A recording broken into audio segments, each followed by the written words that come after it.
പുതിയൊരു ഓണം കൂടി വരികയാണ്. ഓരോ ഓണവും ഓരോ വിഷുവും വരുംതോറും നമ്മൾക്ക് ഓരോ വയസ്സ് കൂടും ചെയ്യാണ് അല്ലേ? അപ്പോൾ നമുക്ക് പുതിയ ഓണത്തിനെ വരവേൽക്കണ്ടേ? അതിന് നിങ്ങളുടെ ഒപ്പം എൻ്റെ റെഡ് റോസസ് കൂടിയുണ്ട്.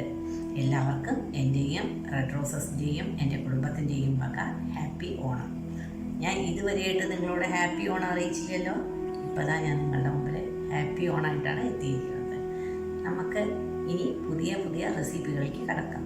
ഞാൻ ഇന്ന് 3-4 തരത്തിലുള്ള ചീര ഉപയോഗിച്ച് ഒരു നല്ല തോരനാണ് ഉണ്ടാക്കുന്നത്. ചീര എന്ന് പറഞ്ഞാൽ ഒരു വിറ്റാമിൻസിൻ്റെ കലവറ കൂടിയാണ്. അപ്പം നമുക്ക് ചീര തോരൻ ഉണ്ടാക്കണം നോക്കാം അല്ലേ? നല്ല അടിപൊളി ചീര കണ്ടോ. ഇത് ഉലുവയില, ഇത് പാലക് ചീര, ഇത് ചുവന്ന ചീര, ഇത് പച്ച ചീര. ഇത് വെച്ച് നമുക്ക് നല്ല ഒരു മിക്സഡ് ചീര തോരൻ ഉണ്ടാക്കാം. ഇത് നന്നായി കഴുകിയെടുക്കട്ടെ. അപ്പോൾ മിക്സഡ് ചീര തോരന് വേണ്ടിയിട്ട് ചീര നന്നായി കഴുകി കട്ട് ചെയ്ത് വെച്ചിട്ടുണ്ട്. 2 സവാള ചെറുതായി അരിഞ്ഞത്, 1 ടീസ്പൂൺ മുളക് പൊടി, 1/4 ടീസ്പൂൺ മല്ലിപ്പൊടി, പിന്നെ ഉഴുന്ന്, കുറച്ച് സാമ്പാർ പരിപ്പ്, ഇതൊക്കെ വറുത്തിടാൻ വേണ്ടിയിട്ടാണ്. പിന്നെ വെളുത്തുള്ളി ചെറുതായി അരിഞ്ഞത്, അത് ഒരു 7-8 വെളുത്തുള്ളിയുടെ ചെറിയ പീസുകൾ എടുത്തിട്ടുണ്ട്. പച്ചമുളക്, ഉണക്കമുളക്, ഇത്ര ആവശ്യമുള്ളൂ. ചീരത്തോരൻ നമുക്ക് വെളിച്ചെണ്ണയിൽ ഉണ്ടാക്കാം. അപ്പം വെളിച്ചെണ്ണ ഒഴിച്ച് ചൂടായി കടുകിട്ടു. കടുക് പൊട്ടിക്കഴിഞ്ഞാൽ ഉഴുന്ന് പരിപ്പും സാമ്പാർ പരിപ്പും ഇട്ട് കൊടുക്കാം. അപ്പോൾ ഉഴുന്ന് പരിപ്പും സാമ്പാർ പരിപ്പും ഇട്ട് അതൊന്ന് മൂത്ത് കഴിഞ്ഞാൽ നമുക്ക് ഈ വെളുത്തുള്ളി ഇട്ട് കൊടുക്കാം.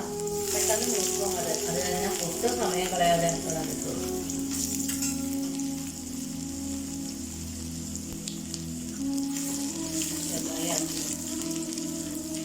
വെളുത്തുള്ളി മൂട്ടാതെ തോരൻ്റെ ടേസ്റ്റ് കിട്ടുള്ളൂ കേട്ടോ. ഉണക്കമുളക് ഇട്ട് കൊടുക്കാം.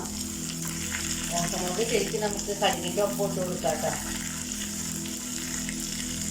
പച്ചമുളക്,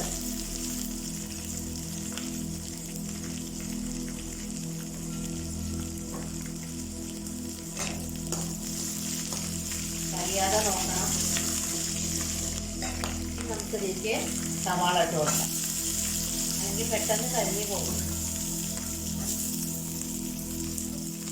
നന്നായി കഴിക്കും. സവാള മൂക്കാൻ സാധാരണ പോലെ മഞ്ഞൾപ്പൊടി ഉപ്പും വേണമെങ്കിൽ ഇട്ട് കൊടുക്കാം. ഇതൊക്കെ നന്നായി നോക്കുന്നുണ്ട്. ഈ ചീനച്ചട്ടിക്ക് പെട്ടെന്ന് ചൂട് കൂടുതലായി പിടിക്കും. ഇതിലേക്ക് കുറച്ച് ഉപ്പിട്ട് കൊടുക്കാം. ഓരോരുത്തരുടെ ആവശ്യത്തിനനുസരിച്ചുള്ള ഉപ്പിട്ടോളൂ കേട്ടോ. മുളക് പൊടി, മഞ്ഞൾപ്പൊടി. മുളക് പൊടി ഇത്രേ ആവശ്യമുള്ളൂ. നമ്മൾ പച്ചമുളക് ഇട്ട കാരണേ ഇത്ര മുളക് പൊടി ആവശ്യമുള്ളൂ. ഇനി നമുക്ക് ഈ അരിഞ്ഞ് കഴുകി വെച്ച ചീര ഇട്ട് കൊടുക്കാം. വെള്ളമൊന്നും ഒഴിക്കേണ്ട ആവശ്യമില്ല കേട്ടോ. ഈ കഴുകി വെച്ച കാരണേ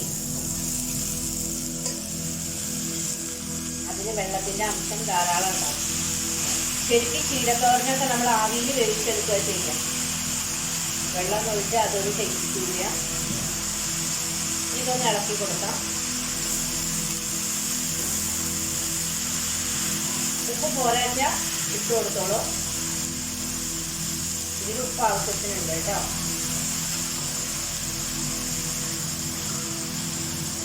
എന്തൊരു ഭംഗിയാ കാണാൻ.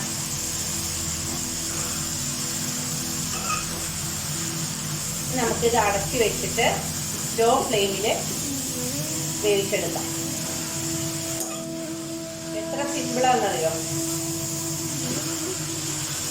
നമുക്ക് വേണമെങ്കിൽ കുറച്ച് നല്ല പരിപ്പ് കഴുകിയിട്ട് ഈ ചീരയുടെ ഒപ്പം ഇട്ടിട്ടും അങ്ങനെയും ചീരത്തോരൻ വെക്കാം കേട്ടോ.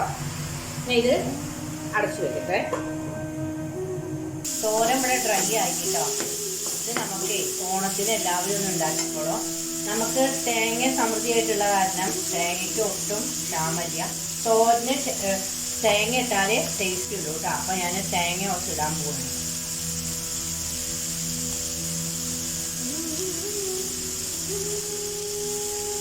എല്ലാ തോരനും തേങ്ങ വേണം, എന്നാലേ അതിനൊരു തേങ്ങ ടേസ്റ്റും ഒരു മണമൊക്കെ ഉണ്ടാവും. ഇനി നമുക്ക് ഇതൊരു പാത്രത്തിലേക്ക് സെർവ് ചെയ്യും. അപ്പം നമുക്കിത് ഈ പാത്രത്തിലേക്ക് മാറ്റാം.